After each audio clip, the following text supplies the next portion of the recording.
Hi, everyone. My name is Asher Rogovy. This week we have Laura Redfern of Shadowridge Asset Management.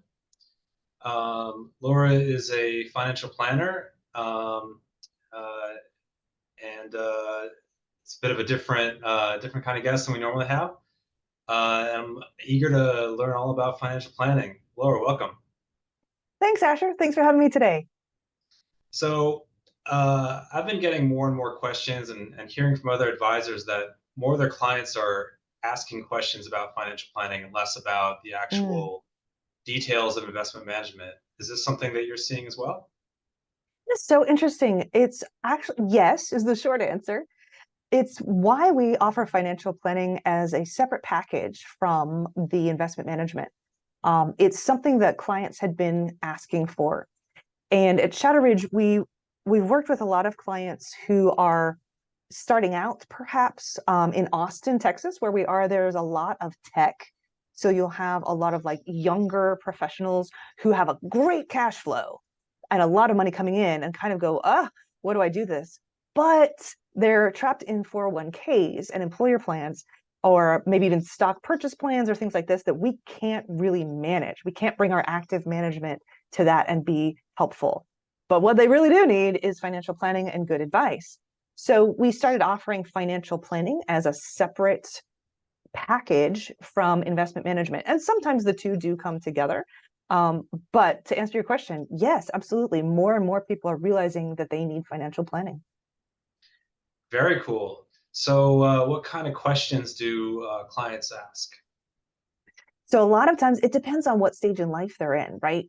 I tend to get three types. I get the career starting out like I just described, where, wow, I'm actually making real money for the first time in my life.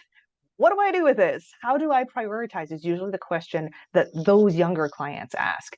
Um, do I prioritize paying off my student loan debt? Because that's a very common thing.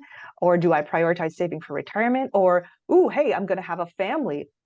How do I deal with that and with kiddos and that just that whole thing? Really important life planning questions that need some financial planning. So those are the common questions in the beginning.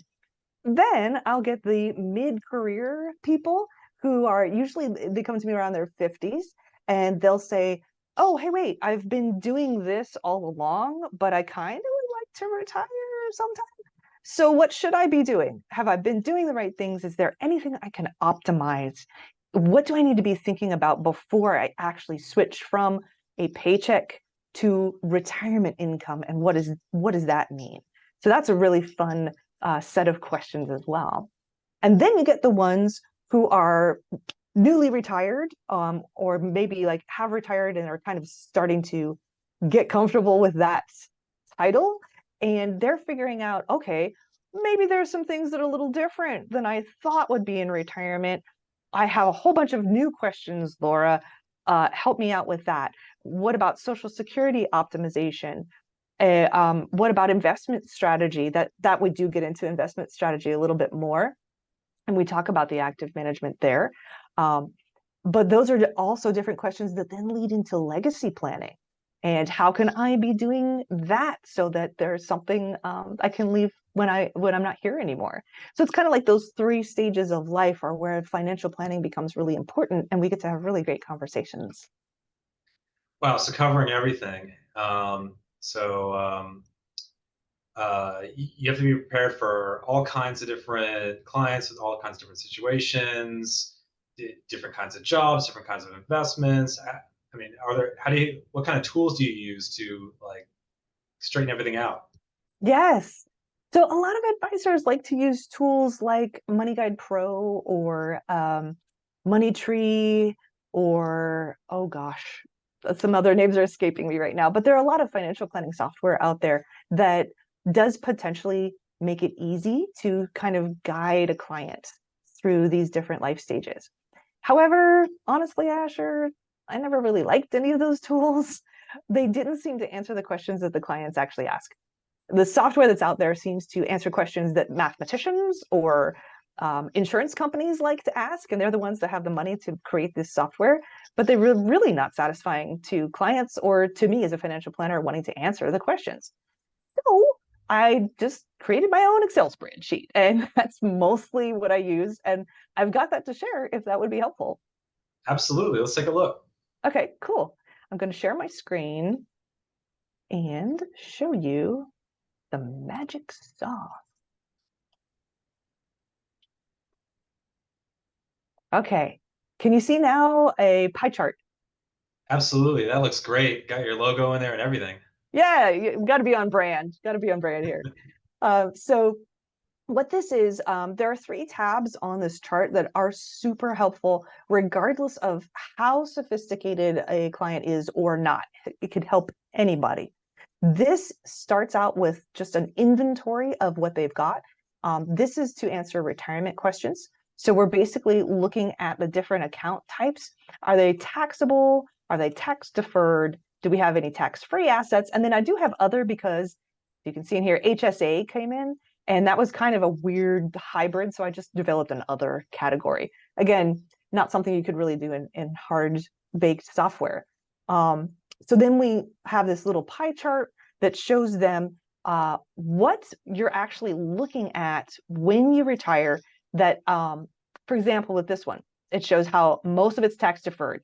And I find visuals are so helpful. So with this, it's showing, wow, wait a minute, what's up with the big orange piece of my pie? And I can say, well, we got to talk about taxes and how that's really not 250K that's in there. When you take it out, you're going to have taxes. So that could be more like 200K after taxes. And of course, we finesse this so it's more customized, but I'm just giving you an overview here. So we have that summary sheet. We show them kind of how their accounts are laid out. We do an accumulation page where we get to play with growth rate and the target date. This can change a lot based on the conversation. Do I want to retire at age 60, 65, 70? So we can play with that and do some projections. We can also put in what they're putting into their current accounts, if there's an employer match, if they're doing something else on the side. I'm always talking up Roth IRAs here. So this is all very fluid, is what's really cool about these sheets. Then we get into the distribution phase. I'm not going to spend much time on here, but this feeds into the output. And here's the part, and partially why I developed this, was the output on so many financial planning softwares kind of answered the question that the insurance company, for example, wanted to answer of, hey, you need this much in insurance. That's not a common question clients ask. They want to know, where's my money going to come from and how long will it last? So this output sheet allows me to talk about the income sources, because it's not all from investments. Usually we get to think about, what would Social Security be like? Is there rental property, CDs, money markets? Then get back to, what do the investments have to generate so that you can have the kind of lifestyle that you would like to have? So we have this income need we take out for taxes, and we can reverse engineer it, which is so much more helpful. This is also an opportunity to highlight active management and why it's so important that these numbers are a little bit more reliable than they might be if you were just passively indexing, for example, and you're writing those waves that we've had, like the ones we've had recently. Right. So I know a lot of software offers a Monte Carlo simulation where they do like a mean variance analysis, run it 1,000 times and count how many Yep. result above a certain target. And maybe that makes sense to an engineer, or maybe that makes sense to a passive investor. But do you find that active investing kind of reduces the need to account for all the volatility? Yeah, Asher, that's very well said. Not that it eliminates it. We all know that, as active managers, are those who are interested in active management. You're still going to have volatility and variations in returns, and you got to be aware of that and let the clients know that too. But Monte Carlo cracks me up, because I think mathematicians and engineers love it, but that spaghetti chart doesn't mean anything to most clients and even some planners. So I don't use one of those. I think it's kind of funny, really. Yeah, I don't think any client wants to face an 8% chance of not retiring, no matter how good the other outcomes are. Right, right. Yeah, I think that's just that variation of outcomes is kind of a good argument in favor of active investment management, which tries to reduce volatilities during market drawdowns. And of course, different years have different investing results, but if you Yeah. avoid downfall, you don't have to simulate what happens if the downfall happens right before I retire, for example. Right. Well, and with the planning aspect, we get to talk to clients about that. And even a Monte Carlo, right? Let's say you took all those variables in there. You still don't really know where you're going to end up. So with leaning into the planning side, I talk about a range rather than being fixated on just the number. Some clients, they'll think I need to have $1 million or 2 million or whatever when I retire. And that's that goal. And as a planner, I try to lead them away from that fixation and say, okay, well, what is the range that we could have? That's why we did that output sheet of looking at the income sources and then looking at the needs. So really, I talk a lot about budget and expenses and what do you need? That's the first question. And then how do we have the income and where does it come from to generate that? I think it takes a lot of pressure off of the investment returns conversation. And it helps the clients to focus on things that they can control and less on things that they can't control. And even a good active manager can't control either. Right. So there's been a little market volatility lately, and if you'll bear with me, let's check the NAIM Awesome. Yeah. exposure index. Pull that up.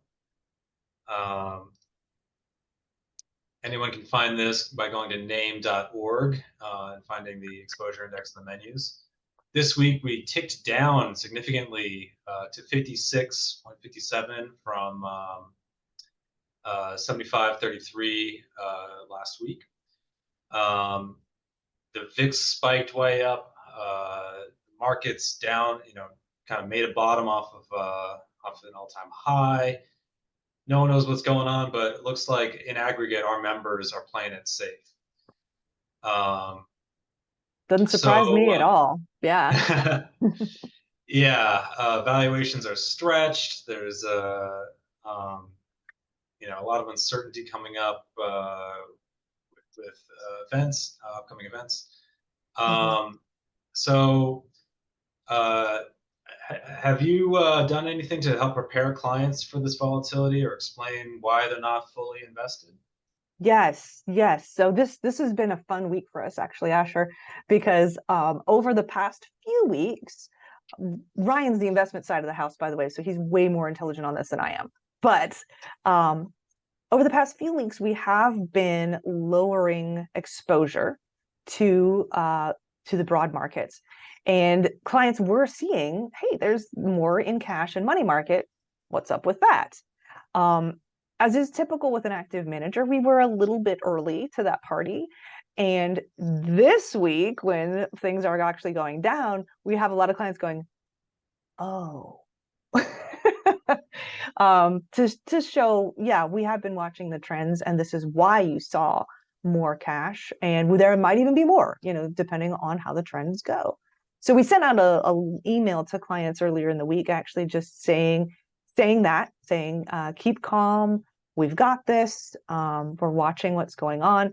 And from that, we just got a whole lot of, yay, thanks. We're so appreciative. And that was it. Like the phone wasn't ringing. I'm sure that other more passive management shops probably were getting some nervous calls from people, but it's been pretty quiet here, which we take as a good sign that our clients are confident with what's going on, even with the volatility. Excellent. So besides active management, is there anything else that you specialize in on the planning side with Shadowridge? Yes, I'm glad you asked. I call myself a little bit of a unicorn because I have a designation that's a bit of a mouthful. It's Certified Financial Transitionist, CEFT. And that's a little unusual. It's gaining some more traction, but it's a relatively small percentage of planners who have this designation. The designation is kind of an add-on to the CFP, the Certified Financial Planner. So you have that, you learn the nuts and bolts, great, you're good to go. But CFP doesn't address some real life situations that can be a little tricky.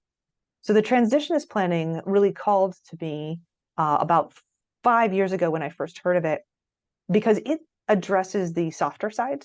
It addresses the psychology specifically behind big life transitions. And this is when conversations can get really kind of awkward, stressful for both the client and the advisor. So the designation helped me by allowing me to have tools and training behind how to navigate those tricky conversations gracefully.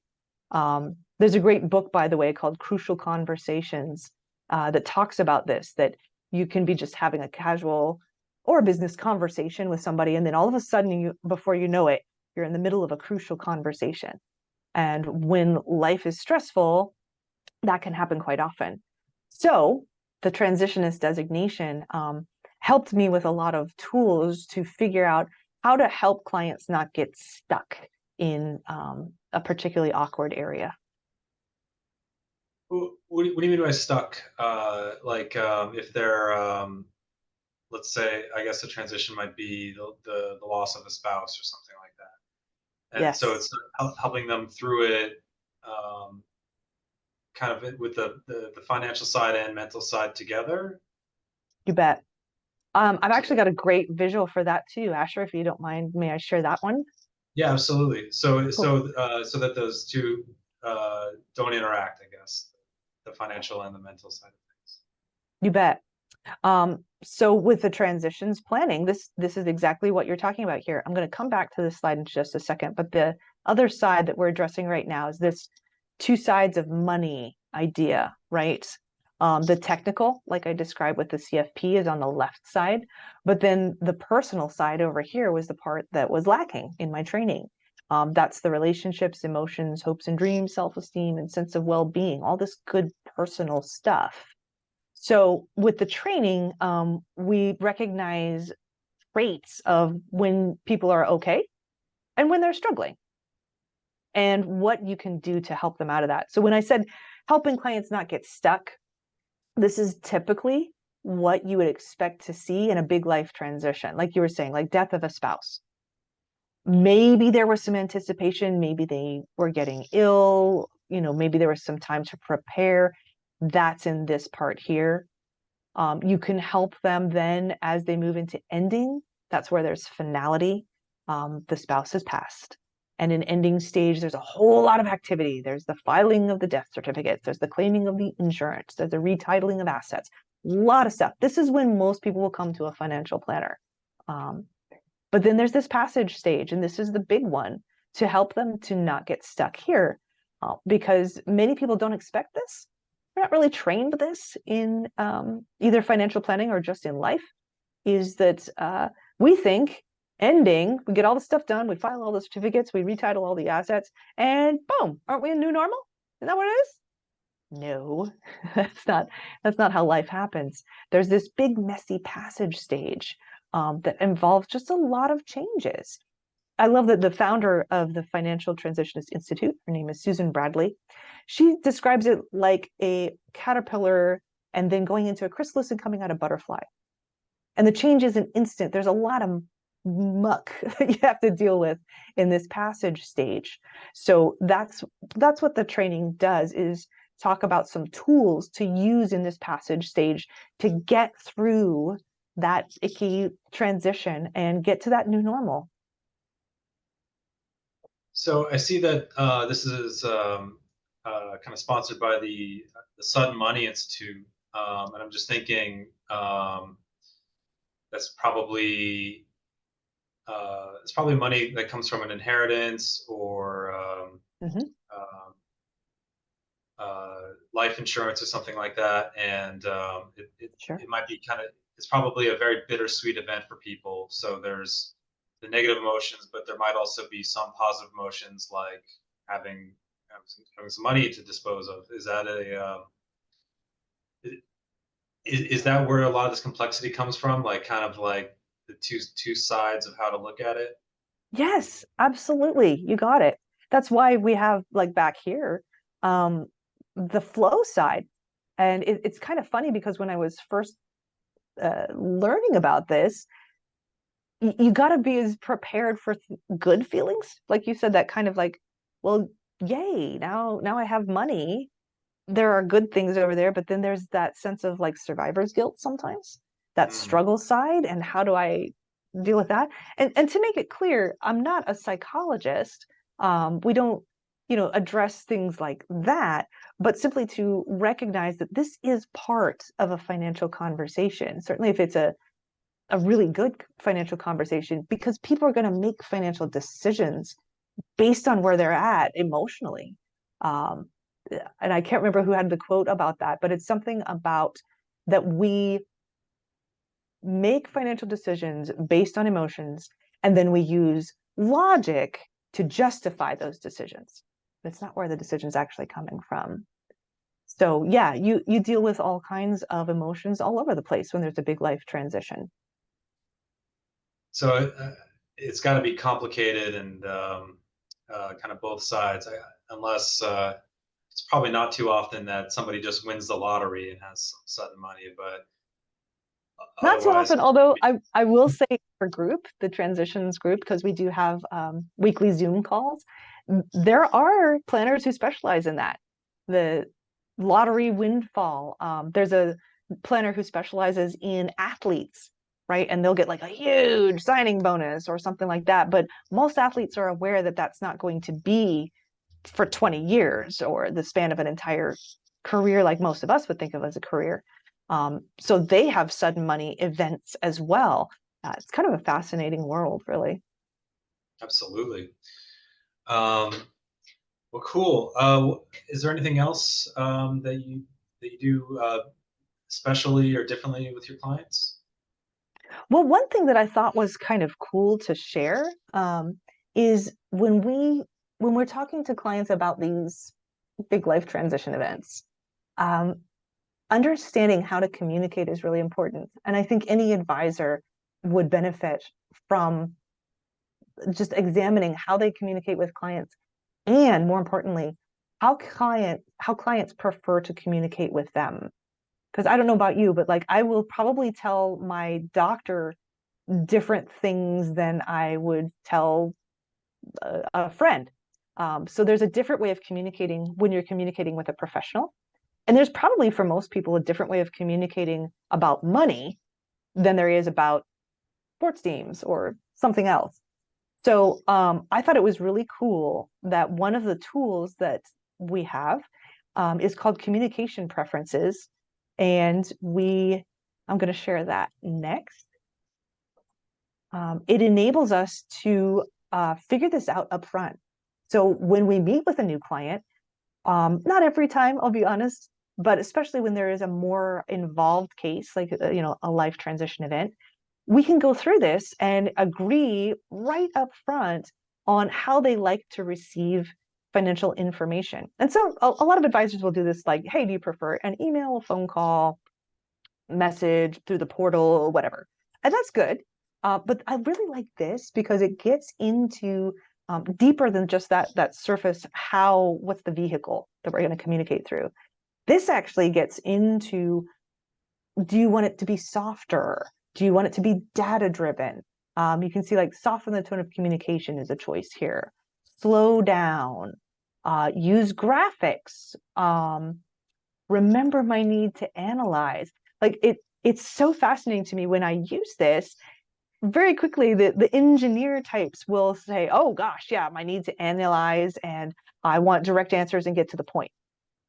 And the wives of the engineers will say, oh, no, no, no, no, no. Slow down. Look for ways to minimize risk.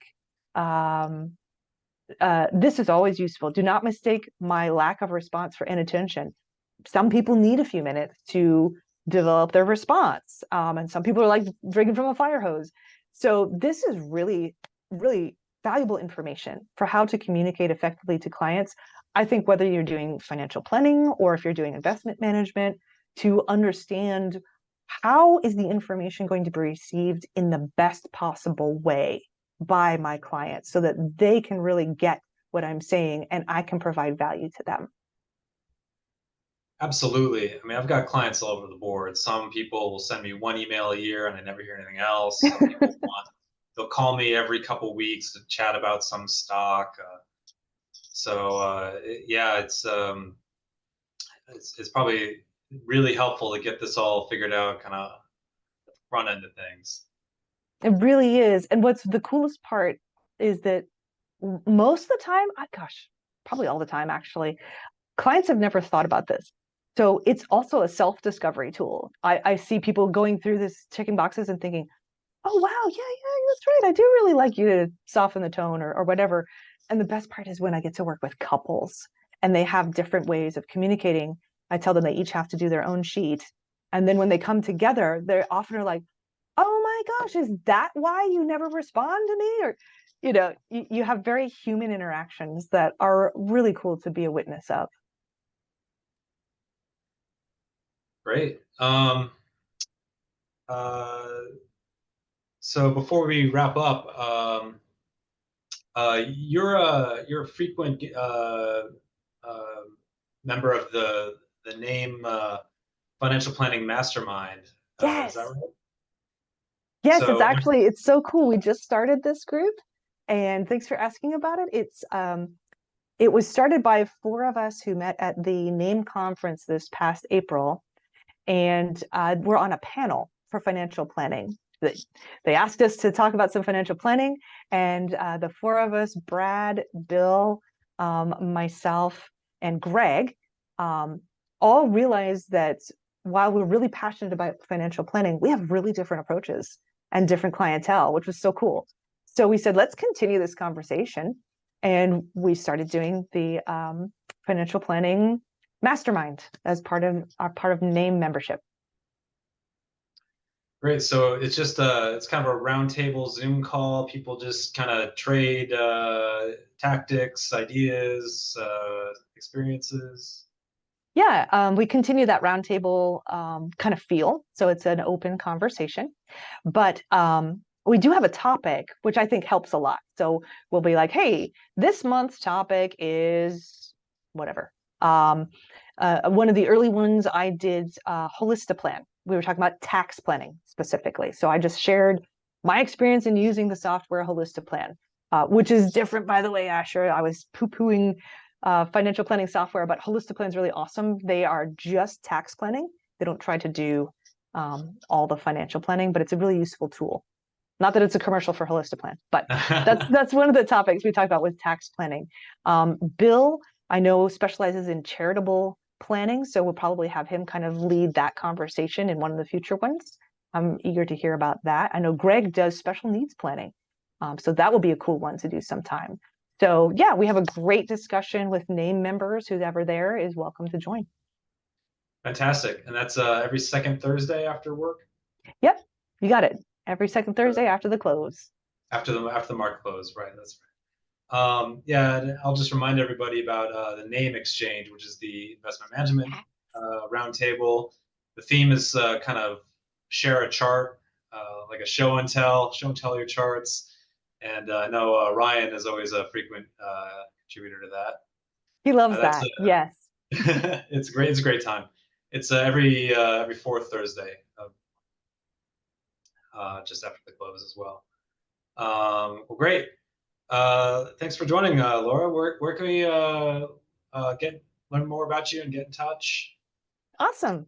All right. Let me put that up on the screen as my last little thing here because it's easier to see than to spout that off. So there I am. Yay, me. Laura Redfern. You can reach me at laura@shadowridgeinvest.com or jump on our website, shadowridgeinvest.com, and you'll find bios on all of us. And the cool thing is, man, our web team has done such a cool job, Asher.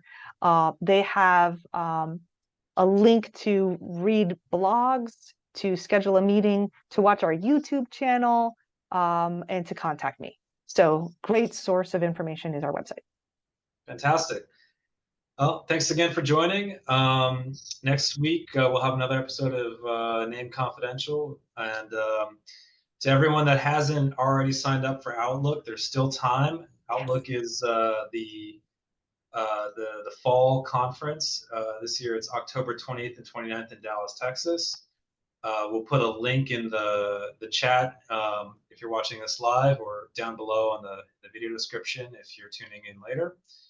And we really hope to see everyone there. Ryan and I will be there. I was going to chime in that we're really looking forward to the Dallas conference. So yes, hope to see everybody there.